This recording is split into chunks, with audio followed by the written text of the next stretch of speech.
Mohon penjelasan dari Ustadz, apa yang bisa dilakukan pemuda, terutama pemudi ya, di zaman sekarang, yakni untuk perempuan yang bekerja dari Senin sampai Jumat, pulang kadang nyampe kosan malam, ya, dan berceming dari sahabat sama Rasulullah kok sepertinya jauh sekali. Mohon penjelasannya Ustadz. Seorang pemudi, terutama pemudi ya, yang bekerja Senin sampai Jumat, bahkan masih ada lemburan kadang, pulang kadang sampai kosan malam. Ini kalau bercermin dari generasi terbaik ya, di kalangan sahabiyah, ini kayaknya jauh sekali Ustaz. Bagaimana mengimplementasikannya, juga tentunya biar mendekatkan bagaimana karakter sahabiyah dalam hal ini. Siapa yang nyuruh bekerja? Allah yang nyuruh.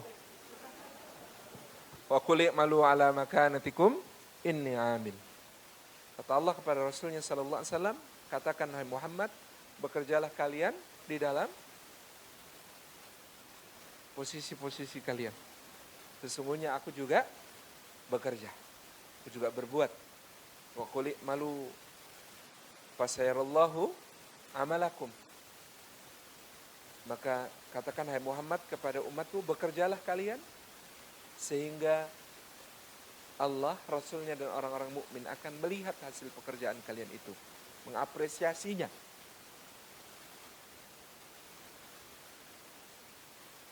Kullu ya'malu ala syakilati wa rabbukum a'lamu biman huwa ahda sabila.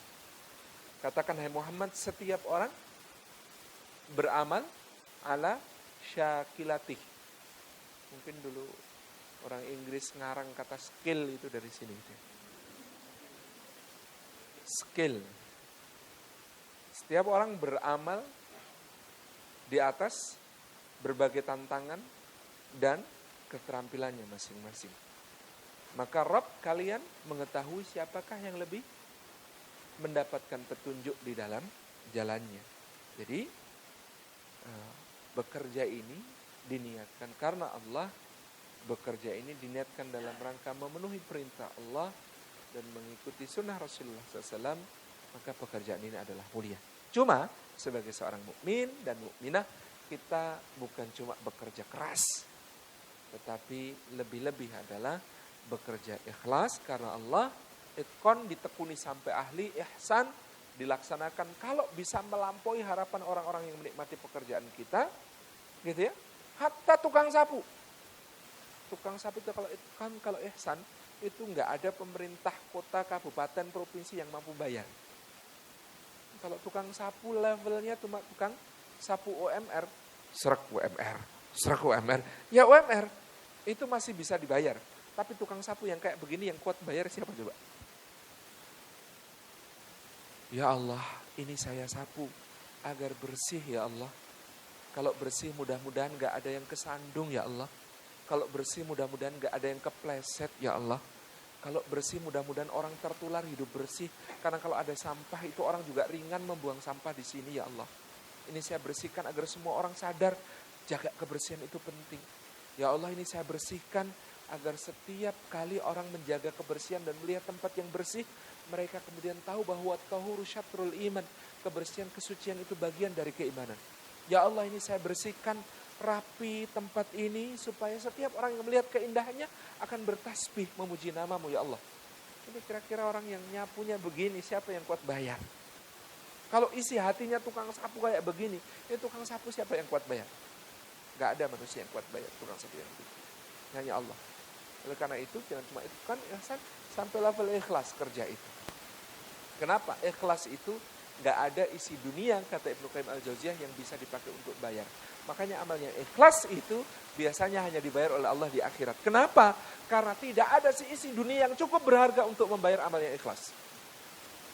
Kata Ibnu Qayyim, tidak ada seisi dunia ini sesuatu yang cukup berharga untuk membayar amal yang ikhlas, sehingga amal yang ikhlas kebanyakannya ditunda oleh Allah, dibalasnya kelak di akhirat.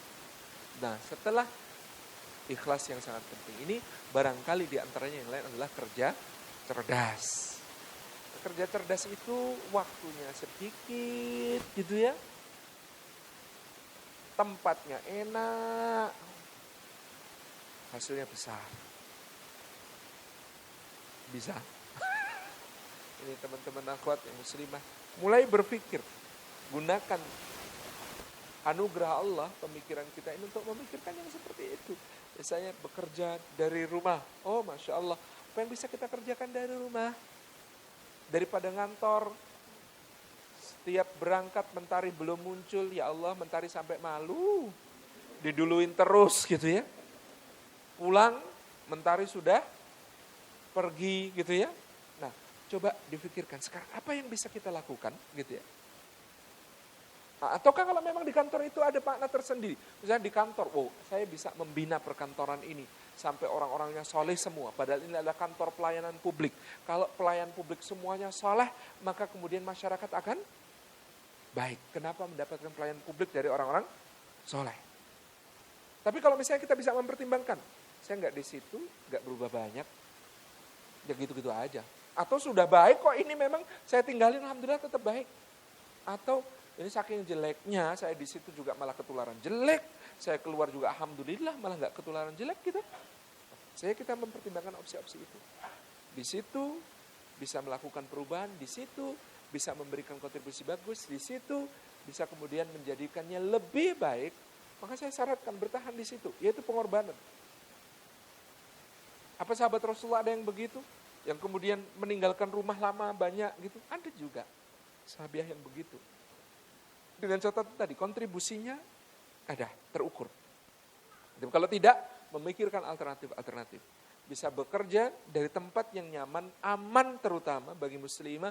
Kemudian juga bisa meluangkan waktu untuk keluarga, gitu ya, lebih gitu ya, untuk anak, untuk suami, semuanya. Kenapa tidak?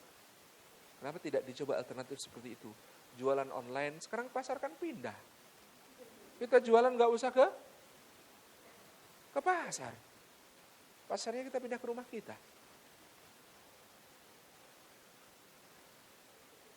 Ngetik itu kan macam-macam ya. Ngetik terjemahan, Anda jadi penerjemah bisa? Bagus. Karyawan Proyu itu ada yang jadi penerjemah. Gitu ya. Pendapatannya dari terjemahan lebih besar daripada gajinya di Proyu. Semata-mata di Proyu karena ini lingkungan orang soleh, senang-senang aja gitu.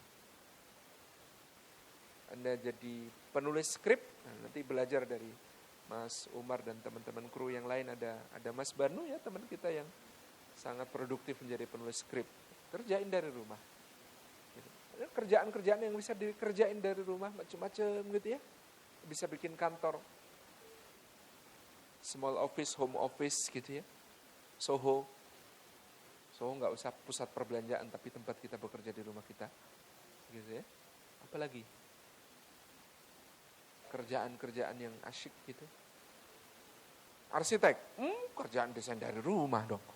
Buka freelance, zaman sekarang kan keren begitu. Sekarang ini kita tarung gagasan dan pasar ini sangat terbuka.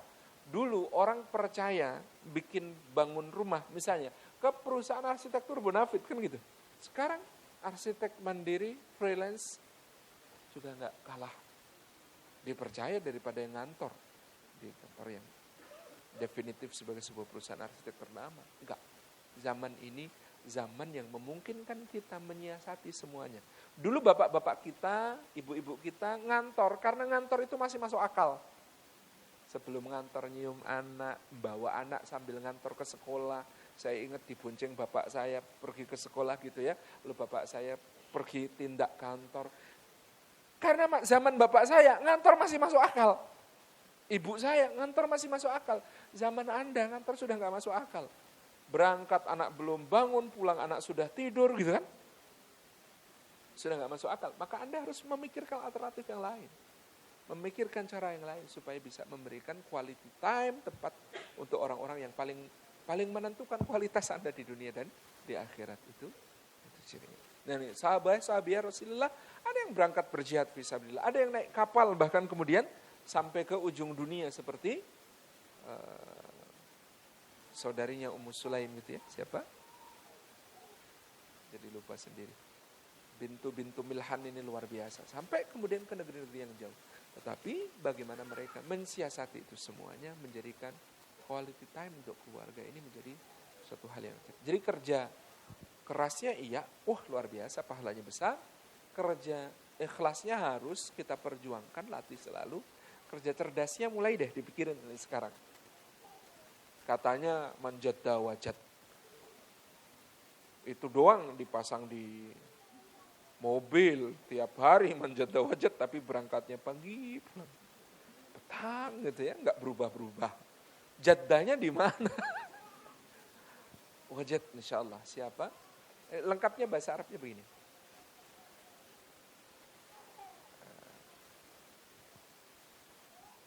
Man jahada wajadda wajad, wa man qara'al baba walajja walaj. Indah sekali ini. Man jahada, siapa yang berjuang, wajadda, dan bersungguh-sungguh dalam perjuangnya, wajad, dia menemukan apa yang dicarinya. Wa man qara'al baba, dan siapa yang mengetuk pintu, walajja, dan dia bersikeras untuk masuk, walaj, dia akan masuk. Man jahada wajadda wajad. Wanya di sini misah. Jadi man jahada, siapa yang berjuang, wa jadda, wa sendiri, jadda, dan bersungguh-sungguh, wajada, maka dia menemukan. Jadi yang belakang nggak pakai tasdid, gitu ya, wajad. Waman qara'a, waman dan siapa, qara'a yang ngetuk, albaba pintu, wa dan lajja, lajja itu artinya bersikeras, walaj. Nah, yang berikutnya walaja, artinya pasti masuk. Gak tahu kenapa sama teman-teman Gontor dipotong menjadi manjadda wajad gitu ya. Kalau dulu kami di pesantren diajarinya man jahada wajadda wajad, wa man qara'al baba walajja walaj, lebih mantap kan. Nanti bikin kaosnya ya. Jual online. Nah, sudah saya kasih ide bisnis baru. Gitu, Allah alam.